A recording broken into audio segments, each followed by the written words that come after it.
Hello everyone, कैसे हैं आप। आई होप आप घर पे अच्छे से होंगे।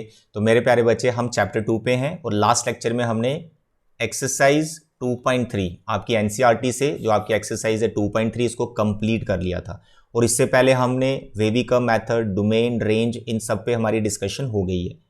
तो आज के लेक्चर में हम कुछ स्टैंडर्ड रियल फंक्शंस और उनके ग्राफ के बारे में डिस्कशन करेंगे।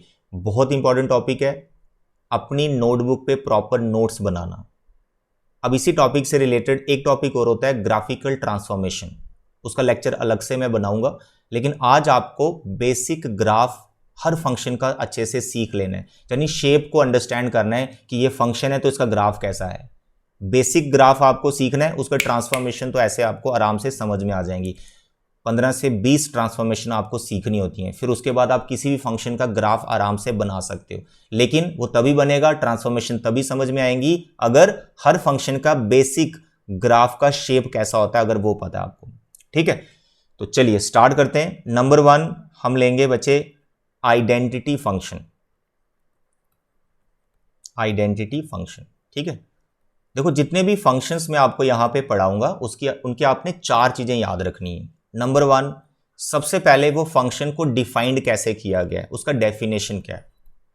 ठीक है, अब ऐसा भी सोच सकते हैं कि आज आप कुछ न्यू मशीन्स के बारे में जानने वाले हो कि ये एक मशीन है, इस मशीन का नेचर क्या है, ये कौन कौन से इनपुट लेती है और क्या आउटपुट देती है, इसको अगर हम ग्राफ पे लेके जाएं तो इसका शेप कैसा बनेगा।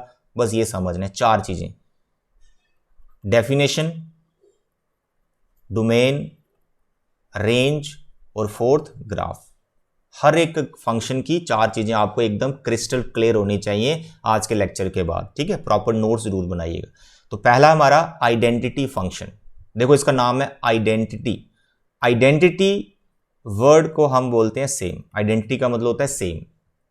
तो यानी एक ऐसी मशीन है, इसमें आप कोई भी इनपुट डालोगे सेम आउटपुट आएगा, जो इनपुट डालोगे वही आउटपुट आएगा। तो इस तरह का ये फंक्शन है, तो इस तरह से इसको डिफाइंड किया गया है। जैसे आने वाले टाइम में आप मॉडुलस फंक्शन पढ़ोगे, एब्सोल्यूट वैल्यू, उसमें क्या होता है कि जो इनपुट डालो, चाहे नेगेटिव डालो चाहे पॉजिटिव डालो, वो मशीन क्या करती है, आपको पॉजिटिव आउटपुट ही देती है। तो मशीन वैसे काम कर रही है, उसको वैसे डिफाइन किया गया, उसको वैसे बनाया गया है। तो यहां पर जो आइडेंटिटी फंक्शन है, इसमें क्या है, जो इनपुट डालोगे वही आउटपुट आएगा। ये मशीन ऐसा काम करती है। और इसको लिखने में कैसे लिखते हैं हम, it is like this, f of x equal to x, that's all. ठीक है, तो डेफिनेशन में यहां बड़ी बड़ी नहीं लिख रहा हूं, आपको सिर्फ मैं समझा दूंगा। डेफिनेशन आपको आपकी बुक्स में मिल भी जाएंगी कि इनको कैसे लिखा गया है। आपको सिर्फ ये समझना है कि इनको कैसे डिनोट किया जाता है, कैसे लिखा जाता है और क्या ये कैसे काम करती है ये मशीन, ये फंक्शन कैसे काम करता है। ठीक है, तो f of x equal to x is what, it is identity function.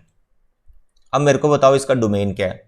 Domain बोले तो इस मशीन में आप क्या क्या इनपुट डाल सकते हो। आप ध्यान से देखो इस फंक्शन को, f of x equal to x को, क्या किसी एक्स की किसी रियल वैल्यू के लिए ये नॉट डिफाइंड हो जाएगी मशीन, या फिर ये फंक्शन नॉट डिफाइंड हो जाएगा जहां कोई इमेजिनरी वैल्यू देगा, नो। क्योंकि डोमेन रेंज देखो हम सीख चुके हैं, तो उतना हमें समझ में आता है कि इसमें हम कोई भी इनपुट डाल सकते हैं। So it's domain is all real number. उसका अगर रेंज की बात करें तो इट इज ऑब्वियस यार, रेंज वही होगा, क्यों, मशीन ही कुछ ऐसी है, जो इनपुट डालें वही आउटपुट आएगा। तो डोमेन आपका इनपुट होता है, तो इनपुट इस सारे रियल नंबर है तो आउटपुट भी सारे रियल नंबर होंगे, तो इसलिए range is all real number. तो फंक्शन का डेफिनेशन हो गया, डोमेन हो गया, रेंज हो गया। अब आपका ग्राफ, ग्राफ कैसे बनाया जाता है, जैसे आप 10th क्लास में बनाते थे। लीनियर इक्वेशन का ग्राफ आपने कैसे बनाया, क्वाड्रेटिक पॉलिनोमियल का ग्राफ आपने कैसे सीखा।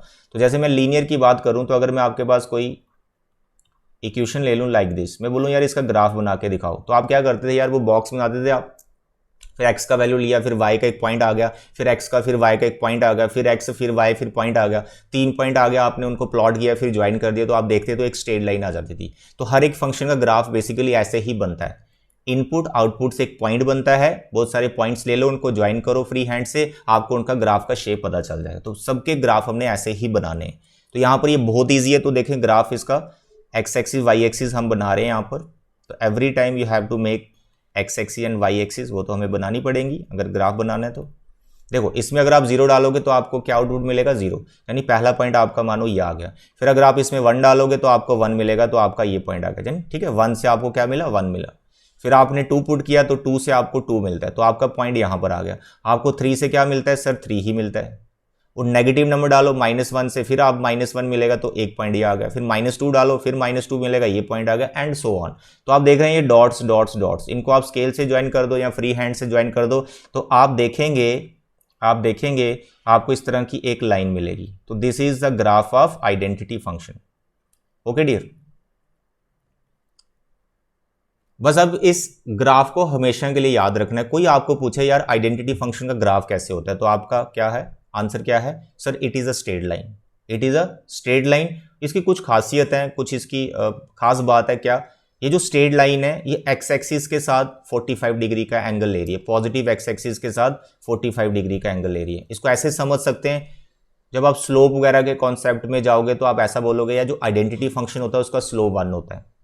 चलो अभी आपको शायद नहीं पता, आप पढ़ोगे आने वाले टाइम में। फिलहाल आप ये जाने कि सर जो आइडेंटिटी फंक्शन का ग्राफ है it is a straight line और एक्स एक्सिस के साथ 45 डिग्री का एंगल बना रही है। इसको दूसरी तरह से आप ऐसे भी बता सकते हो, सर ये एक ऐसी स्ट्रेट लाइन है जो क्वाड्रेंट 1 जो 90 डिग्री का है, या फिर जो क्वाड्रेंट 3 90 डिग्री का, उनको बाइसेक्ट करती हुई निकलती है, तो ये बाइसेक्टर बन जाती है इन दोनों एंगल्स के लिए। इसको आप ऐसे भी बोल सकते हो, सर ये एक ऐसा ग्राफ है जो फर्स्ट और थर्ड क्वाड्रेंट से ही जा रहा है, ठीक है, सेकंड और फोर्थ से ये नहीं जाएगा कभी भी। कैसे भी उसको समझाना है आपको। तो अभी फिलहाल फॉर द टाइम बिंग आपको याद रखना है it is a like straight line, ठीक है, और नेचर थोड़ा सा मैंने आपको बता दिया। तो ये 4 चीजें मैंने फंक्शन की आपको सिखाई। इसमें मैंने थोड़ा टाइम लगाया है क्योंकि फर्स्ट ये हमारा ग्राफ है, फंक्शन का डेफिनेशन, डोमेन, रेंज और ग्राफ, 4 चीजें बताई। अब आने वाले जो फंक्शंस हैं जल्दी से आप उनको ऐसे ही समझते जाओगे। देखो दूसरी जो हमारी मशीन है, जो दूसरा हमारा ग्राफ है वो है quadratic, f of x equal to x square. बस इसको समझना भी, ये बड़ा बेसिक हमने लिया होता है क्वाड्रेटिक, क्योंकि इसी से सारी चीजें बन जाएंगी। देखो अगर आपको एक्स स्क्वायर का ग्राफ आ गया ना, तो भाई साहब आप x+2 का होल स्क्वायर इसका ग्राफ ऐसे बना सकते हो। फिर अगर आपके पास 3 या कुछ ऐसे मल्टीप्लाई कर दें, इसका ग्राफ आप ऐसे बना सकते हो। फिर अगर आप इसके साथ कोई नंबर मल्टीप्लाई कर रहे हो, स्क्वायर कर रहे हो, और कोई नंबर मानो प्लस या माइनस कर देते हो लाइक दिस, इसका ग्राफ आप ऐसे बना सकते हो। लेकिन सारी कहानी एक्स स्क्वायर पे टिकी हुई है। बेसिक ग्राफ समझना है तो इनके ग्राफ आराम से बन जाते हैं। ये सब ट्रांसफॉर्मेशन ही हैं जो अलग से आपको सिखाई जाएंगी, ठीक। तो this is what quadratic function, ये इस तरह से लिखा जाता है। और इसके डोमेन के बारे में बताओ। डोमेन बोले तो मैं पूछ रहा हूं, ये जो मैंने लिखा है एक्स स्क्वायर, इसका डोमेन, इसका इनपुट बताओ। इनपुट्स क्या है, आप इसमें कोई भी इनपुट डाल सकते हैं, ये कभी भी नॉट डिफाइंड या इमेजिनरी नहीं होगा। तो here you can write its domain is all real number. फिर मैं आपको पूछूं इसका रेंज बताओ, रेंज ऑफ द फंक्शन। जैसे आप सामने देख रहे हैं यार एक्स स्क्वायर, इस तरह के फंक्शंस आपने पीछे भी पढ़े हैं, एक्स स्क्वायर। अब इसमें कोई भी इनपुट डालोगे, आउटपुट कैसा आएगा, ये मशीन कैसे काम कर रही है यार, सर आउटपुट हमेशा पॉजिटिव आएगा, क्योंकि नेगेटिव आने का तो चांस ही नहीं। तो ऊपर पावर 2 बैठा हुआ है, इवन पावर है, तो नेगेटिव कहां से आएगा। तो इसका क्या है, इवन पॉजिटिव इंक्लूडिंग 0। तो दिस इज इट्स रेंज। तो 3 चीजें मैंने बता दी, फंक्शन को कैसे डिफाइन किया गया है, क्वाड्रेटिक को it is like x square, इसका डोमेन क्या है, इसका रेंज क्या है। अब fourth that is graph. Graph आप इसमें इनपुट आउटपुट के जो पॉइंट्स बनेंगे उनको बस ज्वाइन करना है। You can C like this, देखो ये आपके एक्स एक्सिस इनपुट, जो एक्स एक्सिस वो इनपुट को रिप्रेजेंट करती है और वाई एक्सिस आउटपुट को रिप्रेजेंट करती है, ठीक है। चलिए अब बताओ, इसमें 0 डालोगे तो क्या आएगा, 0, सर पहला पॉइंट ये आ गया। अब इसमें 1 डालोगे तो क्या आएगा, सर 1 आ रहा है। 2 डालने से क्या आएगा, 4, 2 डालने से क्या आएगा, 4। देखो एक्स एक्सिस पे आप 1 यूनिट ही ऊपर गए, लेकिन आउटपुट जो है वो 4 हो गया, ठीक है। तो 1 फिर आपका 4 आ गया। फिर 3 डालोगे तो सर यहाँ पे जाके 9 आ जाएगा। इसी तरह से आप -1 लोगे, आउटपुट तो प्लस ही आना है, 1 आएगा। -2 लोगे सर फिर 4 आएगा। -3 लोगे फिर सर 9 आ जाएगा। यानी ये वाले जो डॉट्स हैं बिल्कुल आमने सामने हैं। उसमें जो वाई एक्सिस है एक तरह से मिरर का काम कर रही है, और जो दूसरे पॉइंट लेफ्ट राइट साइड आप लगा रहे हो ये बिल्कुल आमने सामने है, सिमेट्रिकल होता है ये। तो फ्री हैंड से जब आप इनको ज्वाइन करोगे it is not a straight line, ये पैराबोलिक शेप मिलेगा, जो क्लास 10th में भी आपने थोड़ा बहुत सीखा होता है। तो फ्री हैंड से इनको आपने ज्वाइन करना है, ठीक है, लाइक दिस, दैट्स ऑल। तो ये पैराबोलिक शेप आपको याद रखनी, इसको वी नहीं बनाना, ये वर्टेक्स नहीं है, यहां पर इस तरह से राउंड होता है ये, ठीक है, लाइक दिस। अब आपको कोई पूछे क्वाड्रेटिक फंक्शन का ग्राफ कैसा होता है, तो आपने बोलना है इट इज पैराबोलिक शेप। अब जो पैराबोलिक शेप है वो अपवर्ड वाली है। अब इसका फेस डाउन भी हो जाता है, ओपन डाउनवर्ड्स। वो कब होता है वो सब ट्रांसफॉर्मेशन में सीखोगे, ठीक है। चलिए, तो ये था इसका बेसिक ग्राफ। नंबर 3 इसी का साथी क्यूबिक फंक्शन, एक्स क्यूब, क्या नाम है इसका, क्यूबिक फंक्शन। अगर आप एक्स क्यूब का ग्राफ सीख लेते हैं तो बहुत सारे क्यूबिक फंक्शन का ग्राफ आप आराम से बना सकते हैं, क्यूबिक पॉलिनोमियल के ग्राफ आराम से बना सकते हैं। देखो ये function is x cube, what is its domain, sir all real number, कुछ भी डालो इसमें, कभी नॉट डिफाइंड इमेजिनरी होगा नहीं।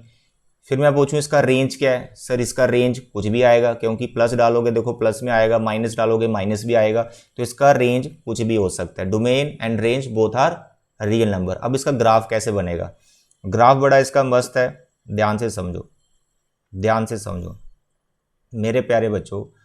जब आपने इसमें 0 डाला तो आपको 0 मिला, ठीक है सर 0 मिला। जब आपने इसमें 1 पुट किया सर 1 मिला, तो आप यहाँ पर है। जब आपने इसमें 2 पुट किया आपको क्या मिला, देखो 2 पुट करने से क्या मिलेगा सर, 2 का क्यूब करेंगे तो 8 आएगा, तो देखो सडनली इसकी हाइट कहाँ पहुँच गई। 3 पुट करोगे तो 27 बहुत ऊपर चल जाएगा। फिर यहाँ पर आप -1 डालोगे तो नेगेटिव आएगा, -1 यहाँ पर आएगा। फिर आप इसमें -2 डालो तो -8 आएगा, काफ़ी नीचे आ जाएगा। तो इसको फ्री हैंड से जब आप ज्वाइन करोगे तो आप देखोगे तो इसकी शेप इस तरह से सडनली ये राइज कर जाता है, ठीक है, इस तरह से जाएगी इसकी शेप, ये ऊपर चलता जाएगा। और रिवर्स पीछे की तरफ देखोगे तो it is like this, that's all. इस शेप को आपको याद रखना है। कोई पूछा आपका क्यूबिक फंक्शन का ग्राफ कैसा है, तो उसको आप दिखा सकते हैं सर ये फर्स्ट और सेकंड क्वाड्रेंट में जाता है, तो सडनली ये इस तरह से इंक्रीज करता है पीछे की तरफ, नेगेटिव वैल्यूज के लिए ये डिक्रीज कर जाता है, बहुत ज़्यादा डिक्रीज कर जाता है ना। ऐसे शेप इसका याद रखना है, ऐसे ऐसे याद रख ठीक है। तो this is the shape of cubic function. अब इसका शेप याद है, अगर इसी में मैं कोई चीज़ प्लस करता हूँ माइनस करता हूँ, इसके वेरिएबल में कोई चीज़ प्लस माइनस कर रहा हूँ, जहाँ कोई मल्टीप्लाई कर रहा हूँ, शेप में बदलाव नहीं आता है। बस क्या होता है कि ये शेप कभी इधर चली जाती, कभी इधर चली जाती, कभी ऊपर चली जाती, कभी नीचे आ जाती है, शेप यही रहता है। तो वो जो इधर उधर जाना है, ऊपर नीचे, वो सब ट्रांसफॉर्मेशन है। वो तभी अच्छे से सीख पाओगे जब आप इनके बेसिक ग्राफ अच्छे से याद कर लोगे। तो ये था बच्चे हमारा क्यूबिक। उसके बाद नंबर 4 पे हम रखते हैं कांस्टेंट फंक्शन। कई बार इसको हम पहले ही सिखा देते हैं, बट कांस्टेंट में बहुत बार बच्चे कंफ्यूज हो जाते हैं। Constant function is very simple, very simple. कैसे इसको डिफाइन किया गया है कि यार ये एक ऐसा फंक्शन है जो किसी कांस्टेंट के इक्वल है। वो कांस्टेंट कुछ भी हो सकता है, एनी रियल नंबर, मानो वो k है, where k is any real number, but ये फिक्स है। ऐसा नहीं कि k 5 भी होगा, 2 भी होगा, 7 भी होगा, आउटपुट कुछ भी आएंगे, नो। k एक फिक्स्ड रियल नंबर है और ये कोई भी रियल नंबर हो सकता है। ये इसका डेफिनेशन है। अब इसके हिसाब से फिर डोमेन क्या हुआ, डोमेन बोले तो इसमें क्या क्या इनपुट डाल सकते हो। तो इसके पास तो x है ही नहीं है, तो इसमें कुछ भी इनपुट डालोगे तो इस मशीन को कोई फर्क नहीं पड़ने वाला। इनपुट इसका कुछ भी हो सकता है, ऑल रियल नंबर इसके इनपुट है। फिर मैं बोलूँ इसका रेंज क्या है, range, what is it's range. Sir इसका रेंज क्या होगा, रेंज आउटपुट। अरे सर इसका आउटपुट तो फिक्स है, k कांस्टेंट है ये, तो इसका आउटपुट वही फिक्स्ड रियल नंबर होता है जिसके इक्वल इसको रखा गया है। एग्जाम्पल के तौर पर मानो आपने लिखा f of x equal to 5, इसको बोलते हैं हम कांस्टेंट फंक्शन। अब इसका डोमेन क्या है, ऑल रियल नंबर, कुछ भी डाल दो इसमें, पूरा एक्स एक्सिस कवर कर सकते हैं आप, कोई भी एक्स एक्सिस का इनपुट ले सकते हैं। लेकिन जब आप वाई एक्सिस की तरफ जाएंगे, रेंज के बारे में सोचने की कोशिश करेंगे, तो इसका रेंज तो एक ही नंबर है, दैट इज 5, और कुछ आ नहीं सकता। 5 डालो 5 आएगा, 2 डालो 5 आएगा, 3 डालो 5 आएगा, 0 डालो 5 आएगा, -1 डालो 5 आएगा। तो इट्स रेंज इज दैट जिसके इक्वल इसको रखा गया है। अगर आप इसका ग्राफ बनाएंगे, if you draw it's graph, what you will get, कैसी शेप मिलेगी, सोचो आप कैसी शेप मिलेगी, जल्दी बताओ। 0 से कितना आया, k की एग्जांपल ले लेते हैं और k को मैं प्लस मान के चलता हूं। मैंने इसमें 0 डाला, इनपुट इसको 0 दिया, इसको 0 दिया, आंसर क्या आएगा, k ही आएगा ना। k मैंने प्लस माना हुआ है, मानो ये है k, इतना हाइट है, तो 0 पे आपका k ही आ रहा है, तो ये पहला पर डॉट लग गया। 1 पे क्या आएगा, सर फिर k ही आएगा, तो ये दूसरा डॉट लग गया। 2 पे कितना आएगा, सर फिर k ही आएगा, आता समझ। ऐसे कोई भी पॉजिटिव रियल नंबर ले लो, आंसर आपका के ही आएगा। नेगेटिव ले लो -1 से, फिर आपका वही नंबर आएगा। -2 से फिर वही नंबर आएगा, एंड एनी नेगेटिव नंबर के लिए फिर वही के आएगा। इन डॉट्स को आप ज्वाइन करो तो आपको ये शेप मिल रही। That's all. This is a graph of constant function. अब आपको कोई पूछे कांस्टेंट फंक्शन का ग्राफ क्या होता है, कैसा होता है, तो आपको क्या बोलना है? It is a line parallel to x axis, बस ये बोलना है। अब वो पैरेलल टू एक्स एक्सिस कितनी ऊपर है कितनी नीचे है एक्स एक्सिस से, वो के पे डिपेंड करेगा। अगर के पॉजिटिव है तो अपवर्ड वाली ऊपर वाली साइड होगी, अगर नेगेटिव है तो वो नीचे होगी। कितने यूनिट है दैट ऑल्सो डिपेंड्स ऑन के। मानो अगर मैं 5 का ग्राफ बनाता हूँ, f of x equal to 5 का, तो भैया आपको क्या करना है 1 2 3 4 5 यहाँ लगाना है, ऐसे लगाएगा। This is a graph of this function. और ऐसा आपने बहुत बार बनाया भी होगा 9th 10th में। मैं आपको बोलूँ यार y इज इक्वल टू 7 का ग्राफ बताओ, है ना, y इज इक्वल टू 7 का ग्राफ बताओ। कैसा बनता है y इक्वल टू 7 का ग्राफ? तो भैया y एक्सिस पे 7 यूनिट चले जाते और ऐसे ग्राफ बना देते थे। तो दिस इज कांस्टेंट फंक्शन। आधे समझ, बहुत बेसिक्स है और ये सबसे इजी वाला है, ठीक है। I hope it is clear. चलिए number 5 we will discuss square root function, ठीक है। Square root function. अब स्क्वायर रूट फंक्शन पॉजिटिव वाला लिया, इसमें नेगेटिव वाला भी होता है। वो ट्रांसफॉर्मेशन में आपको सिखा दिया जाएगा कि इस रूट के बाहर अगर माइनस होगा तो इसका ग्राफ कैसे बनेगा। फिलहाल हमने पॉजिटिव वाला रूट डिस्कस करना है, तो इसको बोलते हैं स्क्वायर रूट फंक्शन। ये इसका डेफिनेशन। अगर मैं बोलूं इसका डोमेन क्या है, डोमेन क्या है इसका, रूट आ गया तो भैया ध्यान रखना है क्या, रूट के अंदर नेगेटिव नहीं आने देना, क्योंकि वो इमेजिनरी हो जाएगा। तो ऐसा इनपुट मत लेना जिससे ये रूट इमेजिनरी बन जाए, ऐसा आउटपुट आए कि वो इमेजिनरी हो। तो इट इज ऑब्वियस यार, इसमें नेगेटिव नंबर आप नहीं डाल सकते, ये बड़ा बेसिक सा रूट एक्स है। X you can not take negative, ठीक है, इतना तो हम सीख चुके हैं। तो यहां पर आप इसका डोमेन क्या लेंगे सर, 0 से plus infinity. 0 you can put, 0 you can put, ठीक है। अब देखो जैसे डोमेन है 0 टू प्लस इन्फिनिटी, यानी जो एक्स एक्सिस है उसके सिर्फ पॉजिटिव रियल नंबर ही मैं इसमें डाल सकता हूं, नेगेटिव नहीं डाल सकता हूं। अगर मैं रेंज की बात करूं, सोचो रेंज के बारे में, तो इस पे भी हमने काफी डिस्कशन की हुई है जब आपने डोमेन रेंज के क्वेश्चंस पढ़े थे। यार रूट के बाहर कहीं नेगेटिव तो है नहीं, तो इसका आउटपुट कभी नेगेटिव नहीं आएगा, तो इसका जो आउटपुट है वो भी पॉजिटिव ही आएगा। तो इसका जो रेंज है वो भी 0 से लेकर प्लस इन्फिनिटी, इसमें कोई कंफ्यूजन नहीं। डेफिनेशन हो गया, root x from real to real and its domain is 0 to plus infinity and its range is 0 to plus infinity. अब हम ग्राफ की तरफ जाएंगे, बड़ा इंटरेस्टिंग ग्राफ है इसका, ध्यान से समझना मेरे प्यारे बच्चे, ध्यान से समझना। X axis and y axis को बना लेते हैं, ये आगे भाई साहब, ठीक। जो इसका डोमेन एंड रेंज है ना बच्चे, उसी से तो ग्राफ का हमें पिक्चर क्लियर हो जाती है। देखो जो डोमेन होता है वो एक्स एक्सिस को रिप्रेजेंट कर रहा होता है, यानी जो आपने डोमेन लिखा है तो उसका ये मतलब होता है कि एक्स एक्सिस पर मैं ये वाले पॉइंट ले सकता हूं, और जो उसका रेंज होता है वो वाई एक्सिस को बता रहा होता है। वाई एक्सिस एक तरह से रेंज को रिप्रेजेंट करती है।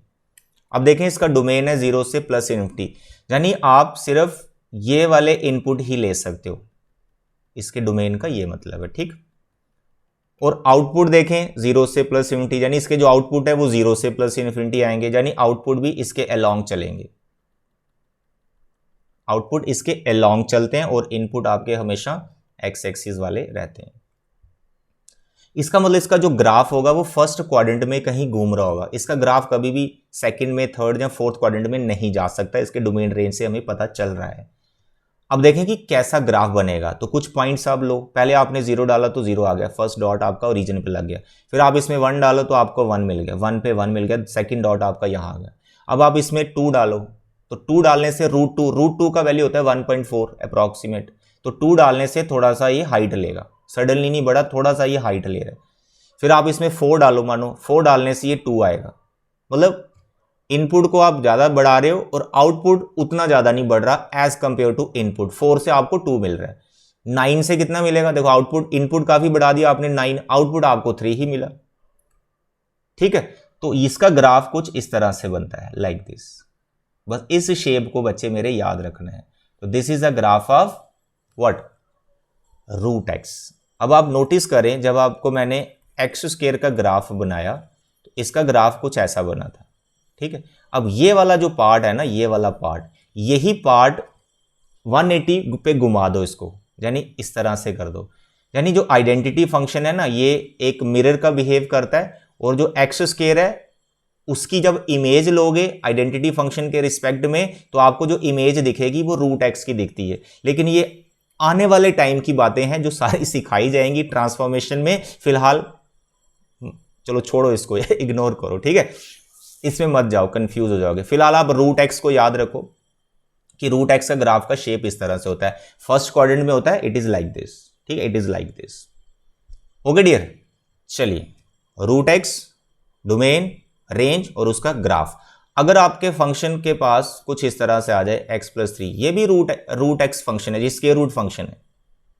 अब इसके ग्राफ में क्या चेंज आएगा, तो मैंने x में +3 कर दिया, तो ग्राफ शिफ्ट होगा, थोड़ा सा शिफ्ट होगा। किधर को होगा, everything I will tell you. Transformation जब आप सीखोगे सारी चीजें बताई जाएंगी, और ग्राफ में मैं आपको गारंटी देता हूं, मैं 100% आपको परफेक्ट बना दूंगा, आई प्रॉमिस विद यू। चलिए, बट बेसिक ग्राफ पहले सीख लो। जो बेसिक ग्राफ मैं आपको सिखा रहा हूं ये सीख लो अच्छे से।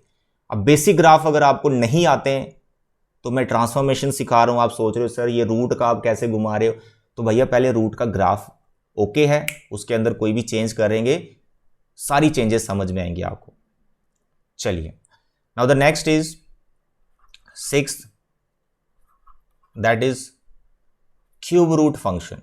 क्यूब रूट, जिसको हम लिखेंगे लाइक दिस, x की पावर 1/3, या फिर इसको हम ऐसे भी लिखते हैं कि अगर x की पावर 1/3 आ जाता है तो इसका ग्राफ कैसे बनता है, इसका डोमेन रेंज क्या होता है, ठीक है। चलिए बताइए इसका डोमेन, ऑल रियल नंबर, कोई भी इनपुट डालो कोई दिक्कत नहीं है। रूट, ये क्यूब रूट है ना, इसमें -1 डालोगे -1 आउटपुट आएगा। कॉम्प्लेक्स नंबर में आप सीखोगे जब आप क्यूब रूट निकालोगे किसी नेगेटिव नंबर का, तो रियल आउटपुट भी आता है। इमेजिनरी तो आता ही है, लेकिन रियल आउटपुट भी आता है। तो ऐसा नहीं है कि इसके में नेगेटिव डालोगे तो आप बोलोगे इमेजिनरी हो जाएगा। होते हैं 2 आउटपुट इमेजिनरी भी आते हैं, लेकिन एक आपका रियल भी आता है, तो हमने रियल वाला रख लेना है। तो इसलिए इसका जो डोमेन है ऑल रियल नंबर है, इसमें आप कोई भी इनपुट डाल सकते हो। और इसका जो आउटपुट है, अब क्योंकि आउटपुट नेगेटिव भी देता है, नॉट डिफाइंड इसको नहीं होने देता कोई नेगेटिव रियल नंबर, तो आउटपुट इसके नेगेटिव भी आते हैं, 0 भी आते हैं, पॉजिटिव भी आते हैं। तो इसका जो रेंज है वो भी है ऑल रियल नंबर। तो ये इसका डोमेन, ये इसका आउटपुट, इस तरह से इसको डिफाइन किया गया है। अगर आप इसका ग्राफ बनाएंगे, बड़ा प्यारा सा इसका ग्राफ बनेगा। जो आपने क्यूबिक पॉलिनोमियल क्यूब वाला ग्राफ सीखा, वैसा ही होता है, उसी की मिरर इमेज होती है, ठीक है। अब देखो कैसे, 0 डाला, 0 से 0 आ रहा है, 1 डालोगे तो 1 आएगा, यहां तक ओके, 0 से 0 आया, 1 से 1 आया। अब इसमें अगर आप 8 डालोगे, 8 क्या, 8 पुट करो इसमें, तो 8 का क्यूब रूट क्या मिलेगा आपको, 8 का क्यूब रूट सर 2। तो काफी बड़ा इनपुट डाला आपने, लेकिन आउटपुट इसका छोटा ही आ रहा है, दैट इज 2। 1 से 1 आया था, लेकिन 8 से 2 ही। तो इसका ग्राफ का शेप कुछ इस तरह से चलता है, लाइक दिस, ठीक है, ऐसे ऐसे ऐसे ऐसे, इधर को ऐसे, फिर इधर, फिर इस तरह से चलेगा, ऐसे, ठीक है। तो this is a graph of cube root, बस ये शेप को याद रखना। लेकिन जो आपने क्यूबिक का बनाया, क्यूबिक पॉलिनोमियल का, वो ऐसा था, लाइक दिस, है ना। देखो ये क्यूबिक, जो क्यूब वाला है, क्यूबिक जो क्यूबिक है उसका ऐसे चलता है, ऐसे ऐसे ऐसे। जो क्यूब रूट है उसका ऐसे ऐसे चलता है। तो बीच में अगर मैं मिरर बना दूं तो उसी की इमेज होती है। सारी बातें सिखाई जाएगी, डोंट वरी। ये बेसिक शेप याद रखना, this is the basic shape of what, cube root, basic shape of cube root. चलिए 7th नंबर पे हम सीखेंगे रेसिप्रोकल फंक्शन। रैशनल एक्सप्रेशन के अंडर आता है ये, तो उसका एक बेसिक हमने ग्राफ सीखना होता है, रेसिप्रोकल फंक्शन, जिसको हमने इसके लिए डिफाइन करना है, f of x equal to f of x। इसको डिस्कस करना है, f of x equal to 1/x। अगर 1/x को आप समझ आते हैं तो 1/x+2 को भी समझ आएंगे, इसमें भी कोई दिक्कत नहीं आएगी। 1/3x-4 को भी समझ आएंगे, कोई प्रॉब्लम नहीं आएगी। बट 1/x को समझना पहले तो जरूरी है। चलिए बताओ, f of x equal to 1/x, बताओ भाई सर क्या, अरे भाई डोमेन बताओ ना इसका, डोमेन बताओ इस मशीन में क्या क्या इनपुट आप नहीं डाल सकते और क्या क्या डाल सकते हो। सर इसमें जीरो नहीं डाल सकते, इतना तो समझ है, क्योंकि जीरो डाला तो नॉट डिफाइंड हो जाएगा।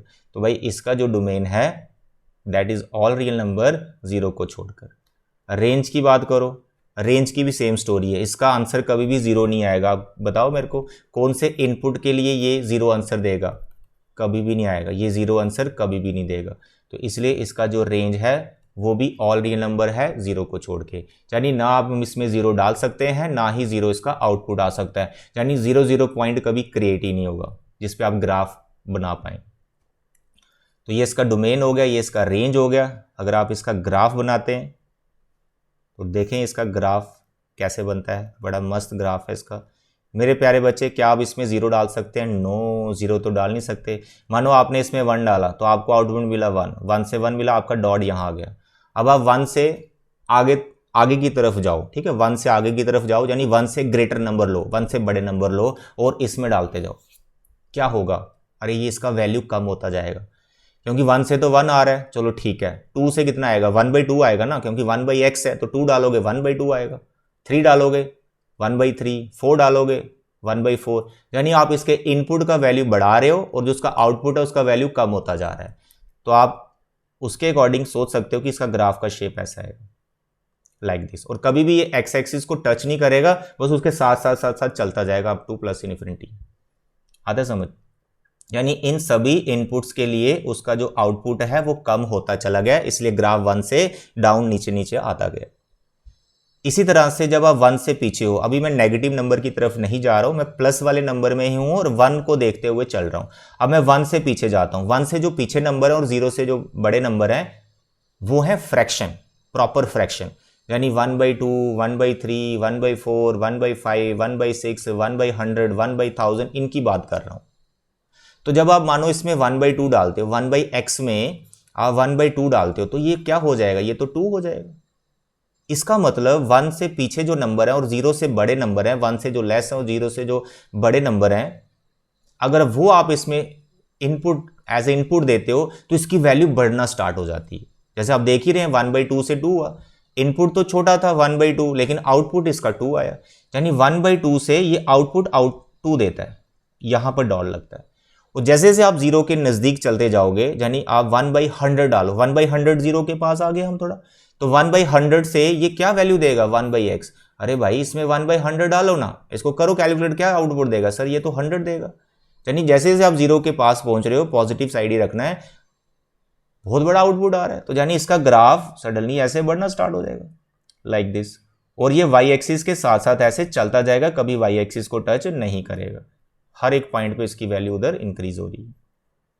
तो भाई ये हो गया एक पार्ट इसका, पॉजिटिव रियल नंबर के लिए इसका ये ग्राफ है। फर्स्ट क्वाड्रेंट में वन पे वन आता है, वन से आगे डिक्रीज करता है और वन से पीछे इंक्रीज करता है। ठीक, अब हम बात करते हैं इसके नेगेटिव नंबर के लिए। अब नेगेटिव नंबर में डालो मानो माइनस वन, तो आपने लिया माइनस वन, आउटपुट इसका माइनस वन ही आएगा। As you can see one by x में माइनस वन डालोगे तो आउटपुट माइनस वन ही आएगा, तो आपका पहला डॉट लगा यहां पर। अब आप सेम स्टोरी जैसे यहां की, अगर आप माइनस वन से पीछे के नंबर पुट करते हो, यानी माइनस वन से लेस जाते हो, तो इसकी वैल्यू भी लेस होती जाएगी लाइक दिस। और अब फिर आगे बढ़ते हो, लेस नहीं सॉरी इंक्रीज होती जाएगी। और जब आप माइनस वन से और जीरो के बीच के इनपुट दोगे तो इसकी वैल्यू काफी ज्यादा डिक्रीज हो जाएगी और इसका ग्राफ नीचे को आना स्टार्ट हो जाएगा। यानी ये दोनों ग्राफ बिल्कुल सेम ही है, दोनों ग्राफ बिल्कुल सेम ही है, ओरिजिन के रिस्पेक्ट में ये सिमेट्रिकल बनता जा रहा है लाइक दिस। ये वाली शेप और ये वाली शेप जो मैंने बनाई बिल्कुल सेम है, वो बन रही है फर्स्ट क्वाड्रेंट में और ये बन रहा है थर्ड क्वाड्रेंट में। तो this is a complete shape of reciprocal function. आता है समझ? बस ये बेसिक आपको याद रखना है, वन बाई एक्स का ये ग्राफ होता है। फिर इसमें अगर हम एक्स में प्लस कर दे टू, फाइव प्लस कर दे, माइनस कर दे कोई चीज़, जहाँ वन बाई एक्स में हम अलग से कोई चीज़ फाइव प्लस कर दे तो क्या होगा?